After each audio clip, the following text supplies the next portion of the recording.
Hello and thanks for joining us from our studios in Tel Aviv. Coming up in today's newscast, 3 Israelis are wounded in a shooting attack in the West Bank. Israel's outrage with France and the Israeli National Trail makes history. I'm Natasha Kirchuk here with the latest news in Israel.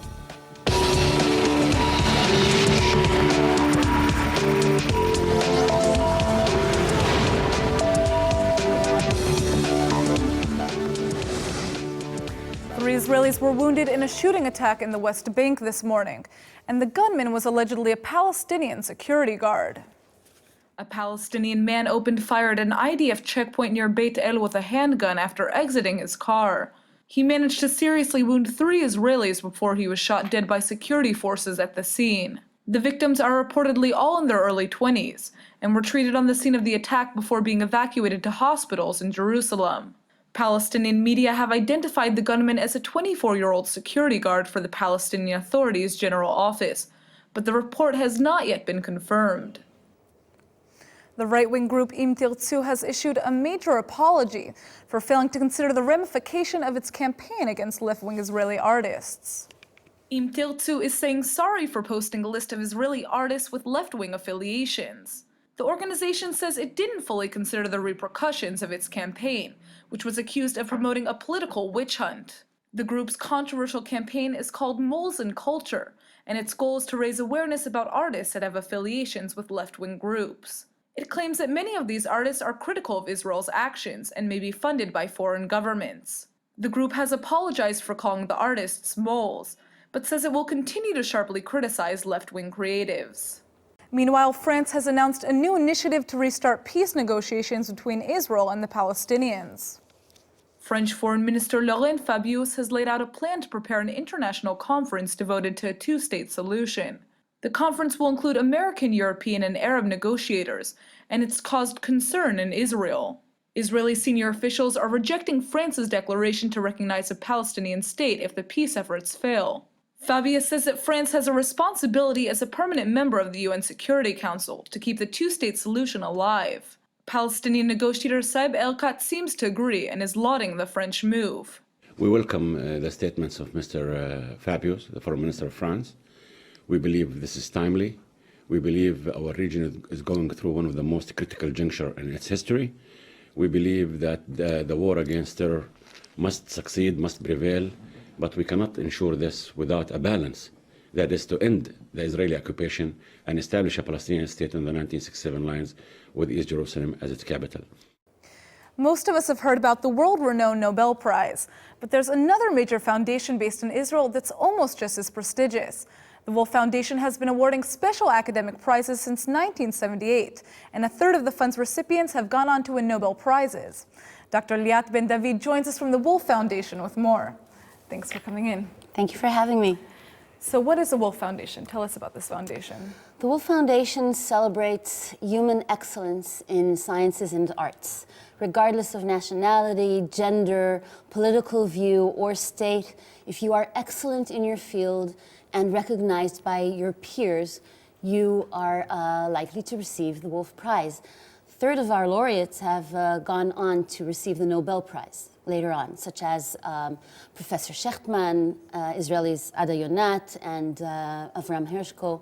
We've given out the prizes to laureates such as Stephen Hawking, Peter Higgs, Marc Chagall, Zubin Mehta, Placido Domingo, and many other renowned artists and scientists from around the world. So it's fair to say that you guys almost pave a path towards winning a Nobel Prize in a lot of senses, although your prize is also just as prestigious, especially in physics, correct? In all sciences and in the arts. Actually, in the arts, it's mostly one of its kind. We give out a system of prizes, and actually Israel and Sweden are the only countries around the world that give out such systems, such prizes as a system, as a whole. Interesting. Can you explain that a little bit more? What does that mean? There are 6 different fields, correct? There are 8 different fields, and each year we recognize 5 of them, 4 in sciences, 1 in arts. And together they are actually a celebration of people doing good for people. Yeah, it is a pathway to the Nobel Prize. So we're considered to be the prophets of the Nobel Prize many times. Our mythology says that when I call one of our laureates to tell them that they have won the prestigious Wolf Prize, they celebrate and then they sit back at the phone and wait for the phone call from Stockholm. Wow. So tell us about Ricardo Wolff. He's He the was man behind this, correct? He was a Jew who came to be the ambassador of Cuba in Israel in 1960 and stayed here for the rest of his life. Toward the end of his life, he felt that Israel as the Jewish state and the Jewish people who have always recognized excellence and academia and studying as part of what humans should do, an endeavor that is by humans, for humans, should have a system of prizes just like Sweden does. And indeed, his model was the Nobel Foundation. And he created the Wolff Foundation, which is embedded in a special Israeli law. We're probably the only foundation in Israel of its kind that is actually embedded in a law of the Knesset, which declares what the main purposes of the foundation are, who the prizes should be given to, what the foundation, how it should be handled, what it cannot do. So I think his vision was to see Israel as an Or LaGoim, a light among the nations. So how does one become a nominee? Well, every year we have two parallel processes. First of all, I send out a call for laureates, for nominees, to more than 300 of the most leading institutions, both in sciences and in arts, whether academic institutions, research institutions, museums, orchestras, and so on. And we ask them to send in nominees. A person cannot nominate him or herself. You have to be recognized by your peers in leading institutions so that they will nominate you. And the nomination is very extensive. You have to have a full set of recognition, of recommendation letters. In parallel, we also create new juries every single year, which are international, and they're comprised of leading professionals in each field. So there's a separate jury for each one of the fields. And then we combine the two. We send the files of the nominees to our jurors, who are from all over the world. And they deliberate and discuss, and they tell us who the laureates are for that year. I have to emphasize that all of this is done voluntarily based, and it's also confidential. So the jurors nobody knows who they are, almost nobody. And they're not allowed to actually reveal who they are and what their deliberations were. This is a way of minimizing pressure, bias, making it as objective and as impartial as can be. So what is the importance of winning this prize? How can it help? What does it do? What does it symbolize, essentially? Well, I believe that when a society gives out a prize, such as the Wolff Prize, we're recognizing excellence. We are saying this is the kind of people that we acknowledge, that we would like to recognize. This is what we want to be. So you're promoting that. It's role modeling, actually, because we're saying, and we've been using for the past 4 years, actually, we have been putting a lot of energy and effort into creating activities with our laureates, exposing them to the public, to young students, to high school students, researchers, so that they can learn from their excellence and from their path. Becoming an excellent scientist or artist is a lot of work. It does not happen overnight. It's not a one-shot thing. This is a way of life. And our goal is to turn these laureates into role models for our next generation, to say this is what we would like to be. This is the kind of society that we would like to develop. So let's talk a little bit about the fact that this is an Israeli prize. What is that significance? The fact that this is an Israeli prize, but many of the winners aren't actually Jewish or Israeli. I believe that the fact that we recognize human excellence, people for people, regardless of their political views, their gender, their state, or their age.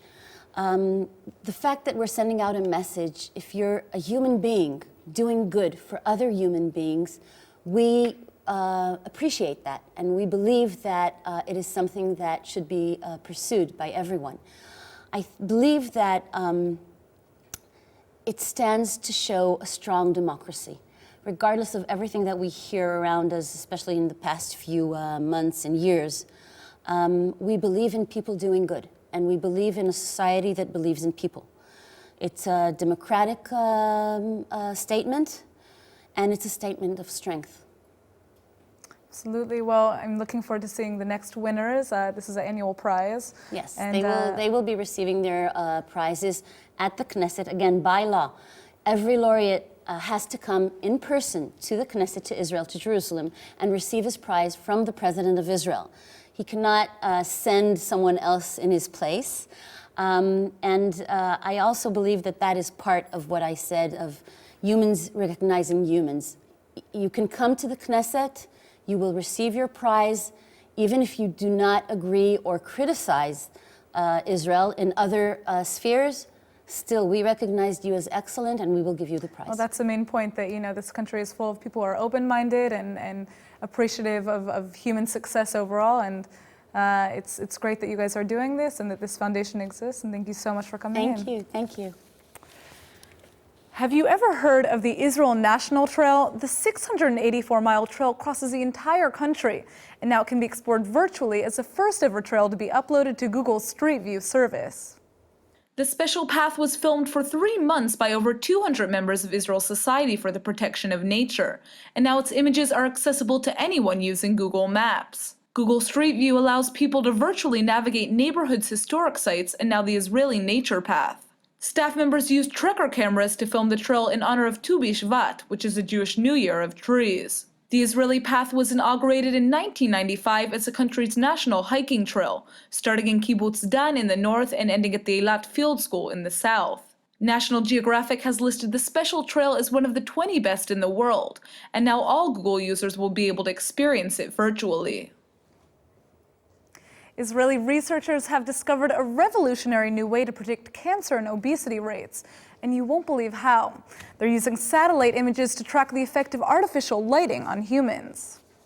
New Israeli research has found that there's a significant connection between the strength of artificial lighting and the frequency of breast cancer. It turns out satellites in space are the best at measuring artificial lighting. According to the research, artificial urban lighting provides lots of information about the economic activity, production output, and urban planning on different parts of the Earth, which are many of the factors that influence cancer and obesity rates. There are dangerous connections between artificial light and health problems, since light has an effect on the levels of melatonin in the human body. When people work the night shift, their reversed way of life can confuse the melatonin mechanism, causing obesity and even cancer. The Israeli researchers behind this study hope to explore the connections even more by continuing to analyze satellite photographs. And it looks like they'll be able to do just that, since this week the Israeli Science, Technology and Space Minister Ophir Akunis awarded them with an $126,000 grant. And now for our Hebrew word of the day. From the Dead Sea to the desert to the Carmel Mountains, Israel's home to some of the most gorgeous natural sights in the world. This brings us to today's word, teva, which means nature. The word teva is the root of lots of other similar words. There's TV, which means natural, and the ever more popular trend tivoni, which means vegan. And I bet you've even heard of teva. It's the special Israeli sandals that hikers like to use to explore nature. The shoes might have a dorky reputation worldwide, but they're your best bet on a summer hike. Ask any Israeli. They love using them whether they're exploring nature or not. If there's a Hebrew word you'd like to learn, simply like our page on Facebook and suggest your word in the comments. If your word is chosen, I'll mention your name on air. On that note, let's go ahead and take a look at the weather. It's the beginning of a new week. Monday is expected to be mostly sunny with a high of 65 degrees. The pleasant weather should continue into Tuesday, although the temperature will drop down to 63.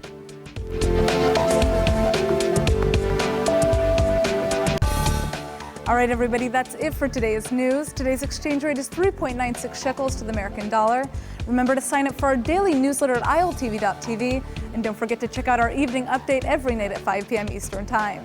Thanks for watching, and we'll see you tomorrow.